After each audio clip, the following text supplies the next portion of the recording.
Private స్కూళ్లలో fee దోపిడీపై ప్రభుత్వం నియంత్రణ చట్టం తీసుకురావాలని, ఇందుకోసం అసెంబ్లీ ప్రత్యేక సమావేశం ఏర్పాటు చేసి బిల్లు పాస్ చేయాలని జాగృతి అధ్యక్షురాలు కల్వకుంట్ల కవిత డిమాండ్ చేశారు.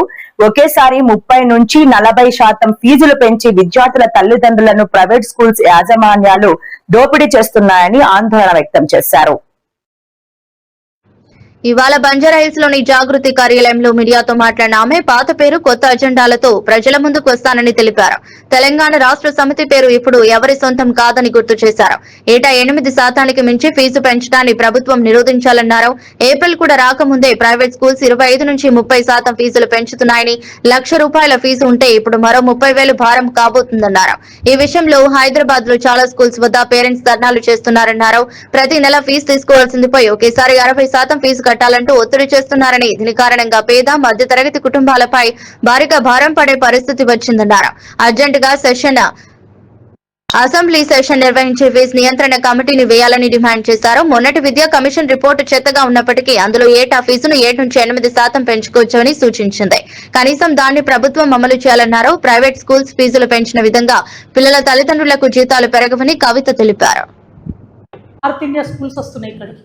అలెను, ఎక్సలెన్స్, రెజనెన్స్, ఫిజిక్స్ వాళ్ళ వీళ్ళందరూ నార్త్ ఇండియన్ స్కూల్స్. వీళ్ళు రావడం వల్ల నష్టం ఏం జరుగుతుంది? North Indian intermediate colleges, schools వాళ్ళు తీసుకొని వస్తున్నారు ఇక్కడికి. నష్టం ఏం జరుగుతుందంటే టోటల్ ఫ్యాకల్టీ వాళ్ళు ఓన్లీ నార్త్ ఇండియన్స్కే జాబ్స్ ఇస్తున్నారు. రిసెప్షనిస్ట్ దగ్గర నుంచి బాత్రూమ్స్ క్లీన్ చేసే వరకు కూడా వాళ్ళు ఓన్లీ నార్త్ ఇండియన్స్కి అవకాశాలు ఇస్తున్నారు.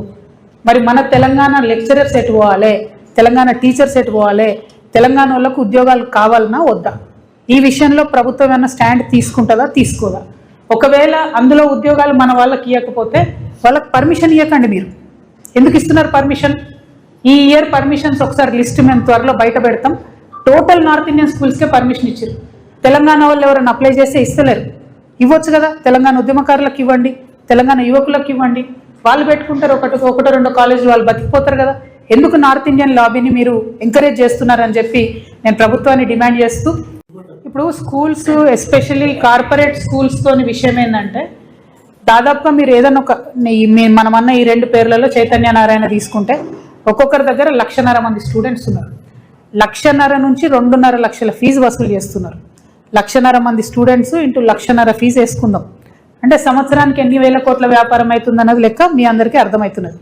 పోనీ మరి 1000 నుంచి 1,500 కోట్ల వ్యాపారం ఒక్క సంవత్సరానికి చేస్తున్న ఈ విద్యా సంస్థలు కనీసము ₹1 కూడా ట్యాక్స్ కట్టవు. ₹1 కూడా ట్యాక్స్ కట్టవు. వాటికి రకరకాల కంపెనీలు పెట్టి వాటిలోకి మళ్ళిస్తూ ఉంటారు బిజినెస్ అంతా.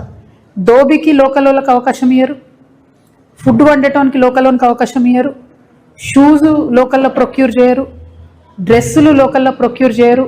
అంటే ఈ 1,500 కోట్ల వ్యాపారం ఒక్క సంవత్సరం చేసే ఈ విద్యా సంస్థలు కూడా ఏ ఒక్క తెలంగాణ బిడ్డకు కూడా కనీసం అవకాశం ఇయ్యరు. అర్జెంటుగా ప్రభుత్వం అసెంబ్లీ సెషన్ పెట్టాలి, ఫీజు నియంత్రణ చట్టాన్ని పాస్ చేయాలి.